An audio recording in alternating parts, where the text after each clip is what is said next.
আখেরাত বলতে কিছু নাই, ওই যা হওয়ার হবে সেখানে হবে। অমুক তমুক এমন কথা বলার ব্যক্তি আমাদের সমাজে আছে না নাই? আচ্ছা, তখন দেখা যাবে। নামাজ পড়বেন না ভাই, হুজুর যান, নামাজ না পড়লে কবরে আযাব হবে জানেন, তখন দেখা যাবে। এমন ব্যক্তি আমাদের সমাজে আছে, অনেক আছে। কষ্ট পায় তাদের জন্য। আজ ঘুমাইলে কালকে জাগনা পাইবো কিনা, পাবো কিনা, এর কোন গ্যারান্টি আমাদের আছে? সূরা মুদ্দাসসির 42 নম্বর আয়াত, মা সালাকাকুম ফি সাকার। আল্লাহ তাআলা কোরআনের মধ্যে বলেন, হাশরের ময়দানে যখন হিসাব নিকাশ হয়ে যাবে, তখন কিছু লোককে আল্লাহ তাআলা জাহান্নামে পাঠিয়ে দিবেন। মা সালাকাকুম ফি সাকার।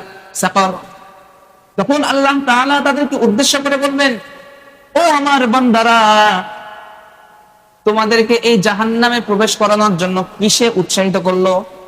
কোন কাজ করেছিলে যার জন্য তোমরা জাহান্নামী হলে? একটু আমাদেরকে বলো। তখন তারা বলবে, ক্বালু লাম নাকু মিনাল মুসাল্লিন। হে আল্লাহ, হে আমার রব, আমি যখন দুনিয়াতে ছিলাম তখন আমি নামাজ পড়তাম না। কি পড়তাম না? নামাজ আদায় করতাম না। ক্বালু লাম নাকু মিনাল মুসাল্লিন, নামাজীদের অন্তর্ভুক্ত ছিলাম না।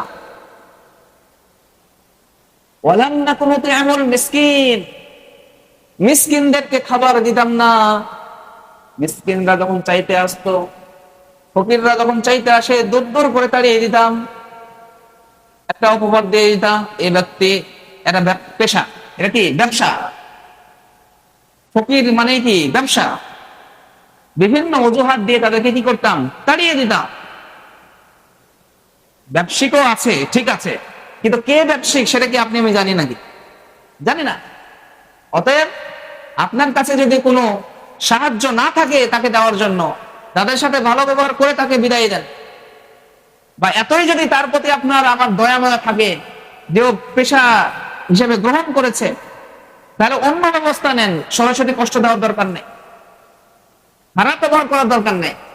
যদি পরিবর্তন করতে ইচ্ছা হয় তাহলে সিস্টেম আছে পরিবর্তন করা, ওই সিস্টেম অনুযায়ী কাজ করতে হবে। আল্লাহ তাআলাকে ওই ব্যক্তিরা বলবেন, ওয়ালাম নাকু নুতি'মুল মিসকিন। হে আল্লাহ, আমরা মিসকিনদেরকে খাবার দিতাম না।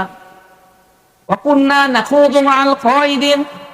তারপর আল্লাহ তাআলা বলবেন, আল্লাহ তাআলাকে তারা বলবেন, ওয়া কুননা নাখুযু মা'আল খায়িদিন। যখন চা স্টলের ভিতরে যারা চা স্টলে বসে বসে আড্ডা দেয়, নামাজ পড়ে না, এদের জন্য এই আয়াতটা সূরা মুদ্দাসসিরের মধ্যে 42 নম্বর আয়াত বললাম, 45 নম্বর আয়াত এটা, ওয়া কুননা নাখুযু মা'আল খায়িদিন।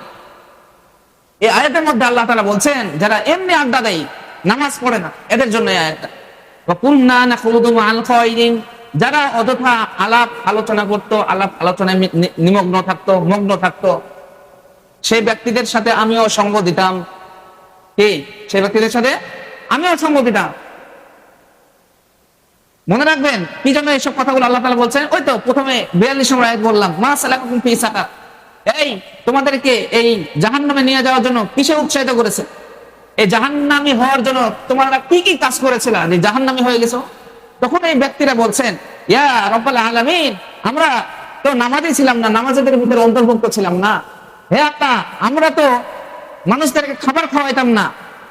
যখন কোনো আড্ডা হতো, এমনি আলাপ আলোচনা আড্ডাবাজি হতো, ওই আড্ডাবাজিতে, ওই মগ্ন আড্ডাবাজিতে আমরা নিজেরাও কি হতাম? অংশগ্রহণ করতাম, নিজেরাও ওই আড্ডাতে মগ্ন হয়ে যেতাম। নামাজ রোজা করতাম না তাদের সংস্পর্শে গিয়ে।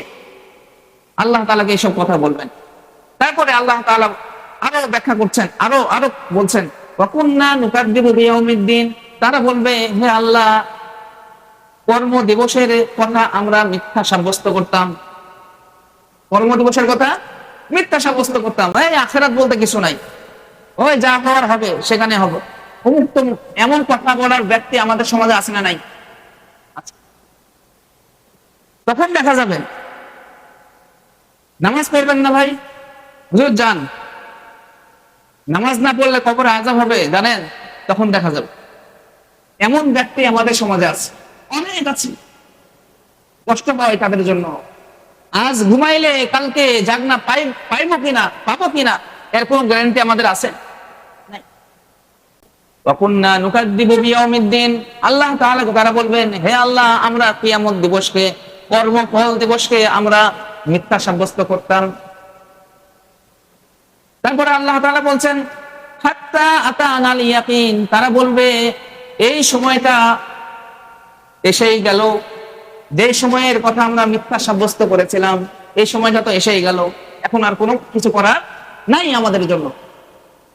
তারপর আল্লাহ তাআলা বলবেন, ফামা তানফাউহুম শাফাআতুশ শাফিঈন, এমন ব্যক্তির জন্য কেউ যদি সুপারিশ করে, কোন আলেম যদি সুপারিশ করে, কোন ইমাম যদি সুপারিশ করে, কোন হাফেজ যদি সুপারিশ করে, কোন ব্যক্তির জন্য?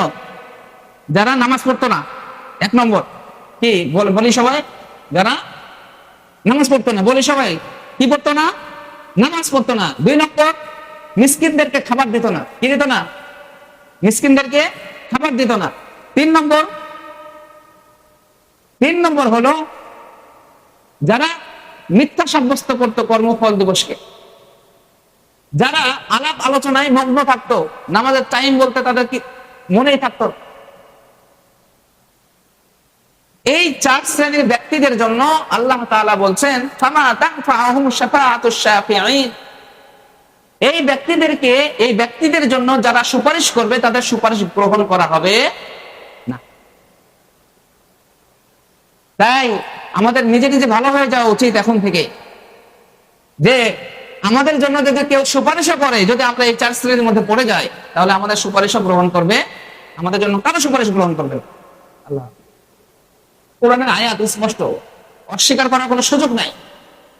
তো প্রিয় মুসল্লি ভাইরা, তাই আল্লাহ তাআলা যেন আমাদেরকে এই 4 শ্রেণী থেকে হেফাজত করেন। সকলে বলে আল্লাহুম্মা আমিন।